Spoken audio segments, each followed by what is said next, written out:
Welcome to the only daily podcast focusing on compliance news of the day. Each morning, start your day with a cup of coffee and Tom Fox, the voice of compliance, to hear about 4 of the top compliance, corruption, or leadership stories you will need to start your day.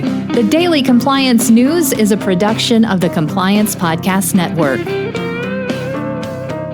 First, a word from this month's sponsor, Ethico. In the delicate arena of compliance, every conversation matters. Traditional methods can leave callers feeling unheard, but Ethico changes the game. Our empathetic interview technique reshapes compliance calls into powerful, compassionate interactions, ensuring no crucial detail is missed. It's about creating a conversation that matters, that resonates, that makes a difference. Be the change in your compliance approach. See the transformation for yourself at ethico.com/CPN. Book a demo, try our free ROI calculator, and explore the white paper by Tom Fox, The ROI of Compliance. The Daily Compliance News for March 22, 2024, the Big Mistake Edition.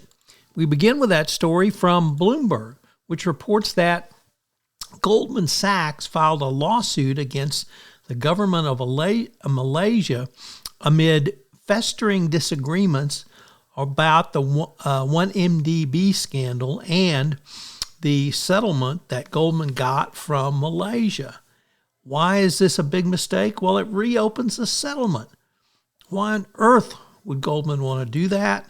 I don't care what the Malaysian government did or didn't do. You never want to reopen a settlement on something this bad. So head scratcher at best.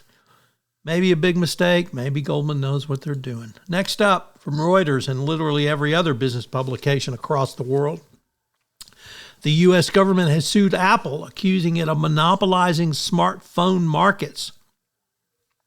Yes, the DOJ has sued Apple, saying it's used its powerful demand for iPhones and other products to drive up the price and hurt smaller rivals.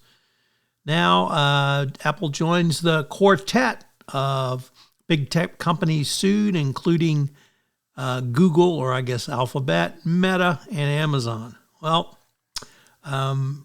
good luck.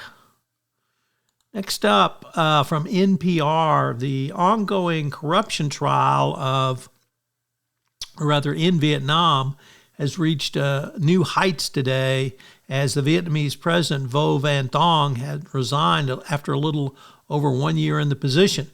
This makes him the latest official to leave office, likely implicated in an intense anti-corruption campaign.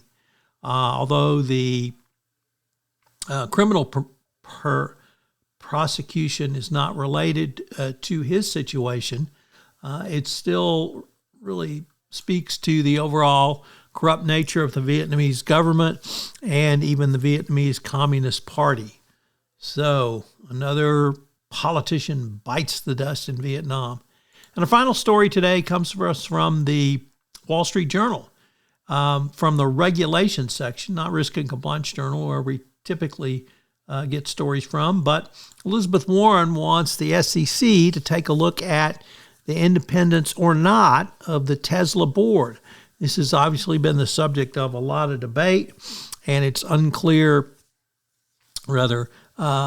I wouldn't say it's unclear. It's pretty clear this board is not independent. And of course, it's all around the $65 million or so contract that the board awarded to Elon Musk that the Delaware Court of Chancery recently held as invalid is the driving force behind this inquiry. So it's going to be interesting to see what the SEC does.